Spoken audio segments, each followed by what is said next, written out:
action. So we made a movie.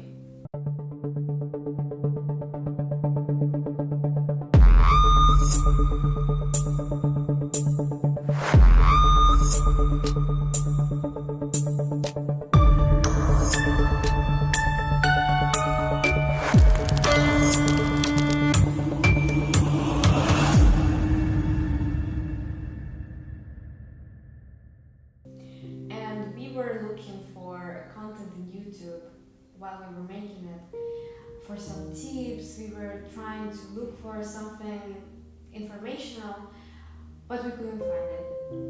And we decided to do it by ourselves. This is Ali, the director Hello. of In a Name of Lies, and I'm Oksana, one of the actresses.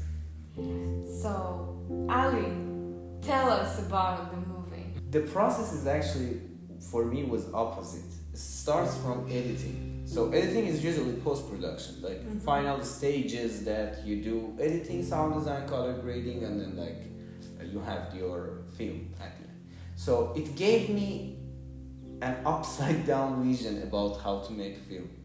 So I want to just explain the post-production importance for even directors and actors and sound recorders, anyone, because you need to know what kind of cuts is gonna be here. So if you want to as an actor, if you have knowledge about editing, it helps your acting. Of course, yeah. And mostly your directing. If you know editing, it really helps you with the directing.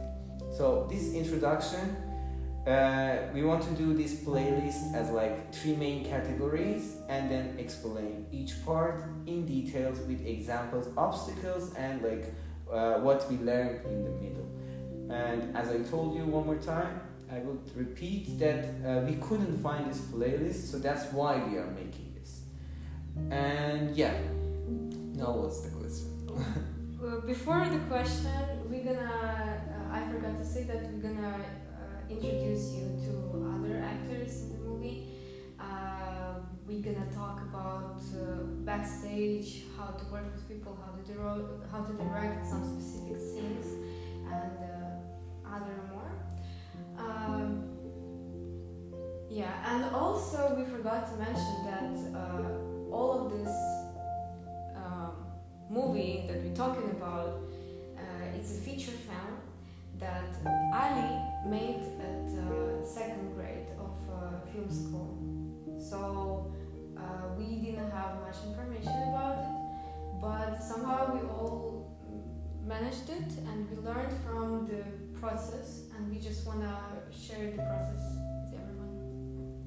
Yeah. So, how would you describe your directing style and how has it evolved over time?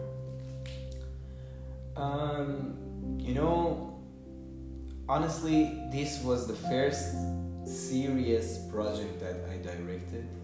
I have done like that before for some short films that we actually made a couple of them together, and it was basically something so amateur. I just walk like this, put the camera here, just basically these things.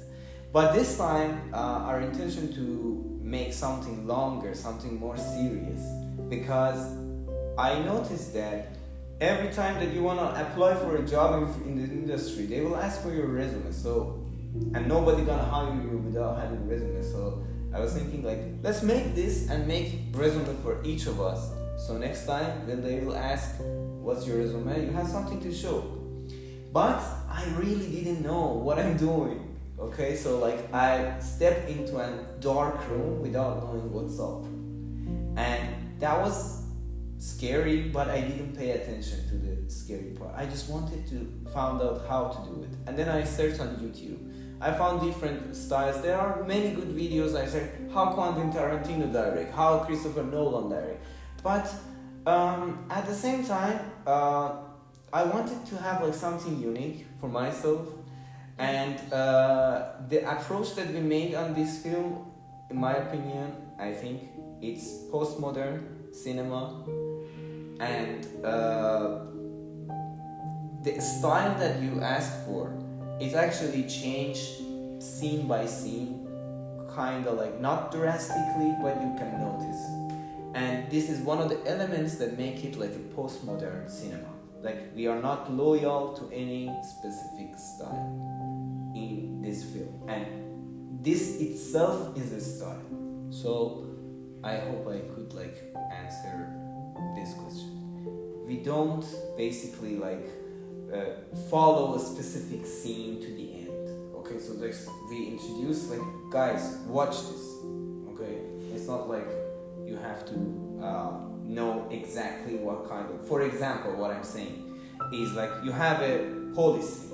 Okay, we don't go to the details how the police came here, how like the obstacles are. We show the result, like what happened, and that's it. So this is also one other element of not classic cinema, to just like go to the details, elaborate. But at the same time, this does not mean that we don't elaborate on the story. It's like a different style. So yeah.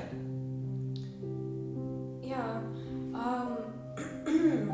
How it all started? How it all started? This is an interesting question, and it's really related to the pre-production.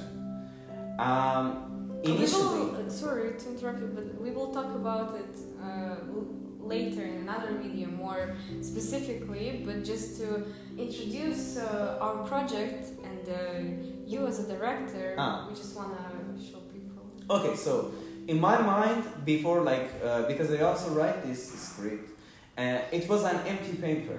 From an empty paper to like a film, this is what I've done. Okay, I'm not sure if it is right. I'm not sure if it is the only way, but this was the way. I had a couple of characters in my mind with their personality types. Okay, and then I made a story to involve these characters inside that story.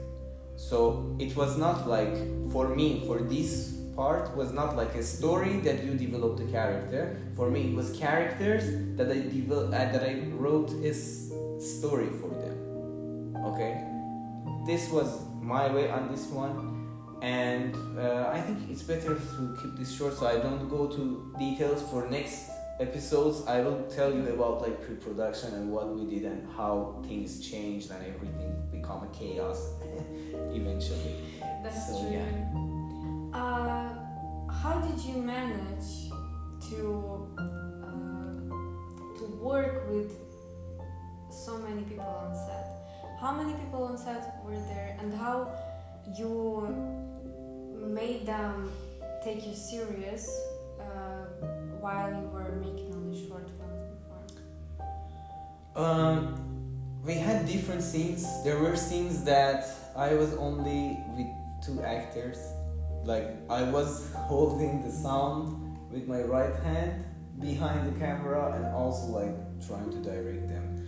And there are reasons for that, but we don't want to go through that one. But the biggest set that we had, it was the scene in the apartment, I think, with 5 actors actively on the set, talking dialogues, and 4 or 5 people also helping with lights, with sound, with camera, and I was directing. So yeah, I think it's around like 10, let's say. 10, 9, 10, something like that. In one room apartment? In a 1+1 apartment, not only like the whole apartment, only the entrance, kind of like that. So, take serious, I didn't had problem with people taking me seriously because I already talked with each person individually, and I made myself clear and make sure that they also have the same vision, because nobody paid no one in this project, and we all worked for ourselves. Okay, so we say, look guys, we made this film, I'm an actress in this one, I'm an actor in this one, I direct, so eventually at the beginning you have to make sure everybody knows what they are doing, why they are doing, and where they are investing their time. The importance of this was high for me from the beginning, that we are investing our time on this, so you should take it seriously. Although nobody is getting paid, you should take it seriously, and everybody should do that. And if I had a problem, which I had with a couple of crew members, that they don't take it seriously, I cannot accept that. Why? Because if you are not taking it seriously, it's not only damaging my work, it's damaging actors' work that they practice at home, that they prepare for this scene, and damage the works of others. So this is very important for the efficiency. And when always the student's project comes with little to no budget, realistically speaking, unless you are like having your own money, and you have to keep going. You cannot just like make a fight or make a scene. You can just work less with those people if they're not crucial. But there are rules that you have to choose for your film, whether it's a feature or a short, that you know, okay, can I trust this actor to work until the very end? Because what if one of them wants to like leave in the middle? Okay, that person not only just damaging the film that I'm making, also damaging the film she's making, because she's the actress. Maybe the another actress in front of her doesn't want to play the scene anymore. So this is so important, the commitment from the people, crucial people on the set, especially the actors, must be set very confidently before starting the project. So this is one thing that I wanted to mention. Thank you. Yeah. Very nice. Look, how many questions are there? Just 5. Okay. Sometimes something happens, especially when you don't have budget. It's so important, because with budget you do planning, and if you don't have budget, even with good planning, plans can change based on the mood of the people, based on the like whether they want to continue working with you or not. So each of those obstacles happens, you have to be like water. You have to change shape. You have to just not be broken by the situation. Okay, you have to like find a way to make it work. So saying that, yes, each scene actually had its own challenges in this criteria, but there was a scene, as you asked, that entered this film to make the pieces complete. Let's say like. Yeah, very well said. Yeah.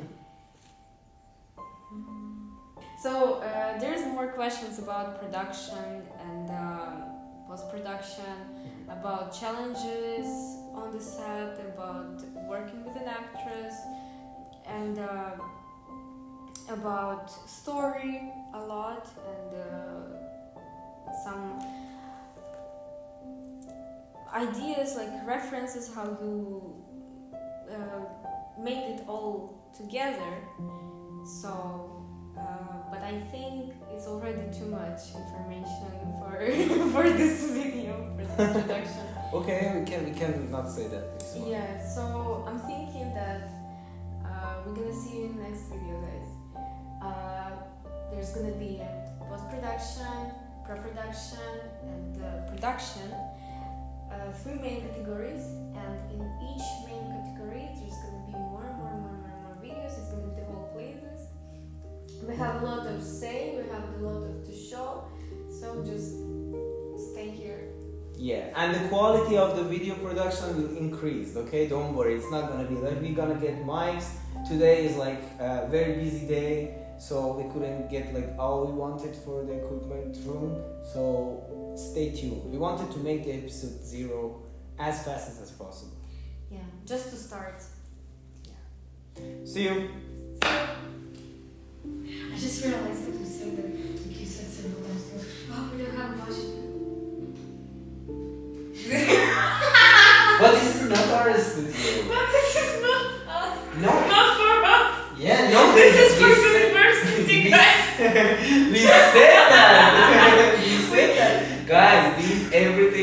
We'll put the camera exactly there, so we will see. So we will look more professional. Well, don't